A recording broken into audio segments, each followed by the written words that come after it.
भाग 13 भारत के राज्य क्षेत्र के भीतर व्यापार, वाणिज्य और समागम। भारत के संघ राज्य क्षेत्र। अनुच्छेद 301 व्यापार, वाणिज्य और समागम की स्वतंत्रता। अनुच्छेद 302 व्यापार, वाणिज्य और समागम पर निर्बंधन अधिरोपित करने की संसद की शक्ति। अनुच्छेद 303 व्यापार और वाणिज्य के संबंध में संघ और राज्यों की विधायी शक्तियों पर निर्बंधन। अनुच्छेद 304 राज्यों के बीच व्यापार, वाणिज्य और समागम पर निर्बंधन।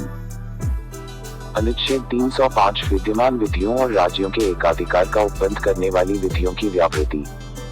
अनुच्छेद 306 निरसन। अनुच्छेद 307 अनुच्छेद 301 से अनुच्छेद 304 के प्रयोजनों को कार्यान्वित करने के लिए प्राधिकारी की नियुक्ति। भाग 14 संघ और राज्यों के अधीन सेवाएं।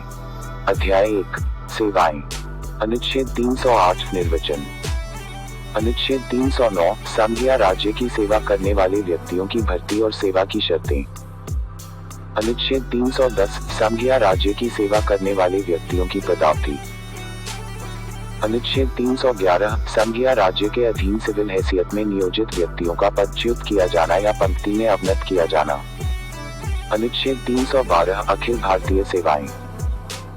अनुच्छेद 312 का कुछ सेवाओं के अधिकारियों की सेवा की शर्तों में परिवर्तन करने या उन्हें प्रोत्साहित करने की संसद की शक्ति। अनुच्छेद 313 संक्रमणकालीन उपबंध। अनुच्छेद 314 निरसन। अध्याय 2 लोक सेवा आयोग। अनुच्छेद 315 संघ और राज्यों के लिए लोक सेवा आयोग। अनुच्छेद 316 सदस्यों की नियुक्ति और पदावधि। अनुच्छेद 317 लोक सेवा आयोग के किसी सदस्य का हटाया जाना और निलंबित किया जाना। अनुच्छेद 318 आयोग के सदस्यों और कर्मचारीवृंद की सेवा की शर्तों के बारे में विनियम बनाने की शक्ति। अनुच्छेद 319 आयोग के सदस्यों द्वारा ऐसे सदस्य न रहने पर पद धारण करने के संबंध में प्रतिषेध। अनुच्छेद 320 लोक सेवा आयोगों के कृत्य। अनुच्छेद 321 लोकसभा आयोगों के कृत्यों का विस्तार करने की शक्ति। अनुच्छेद 322 लोक सेवा आयोगों के व्यय। अनुच्छेद 323 लोक सेवा आयोगों के प्रतिवेदन।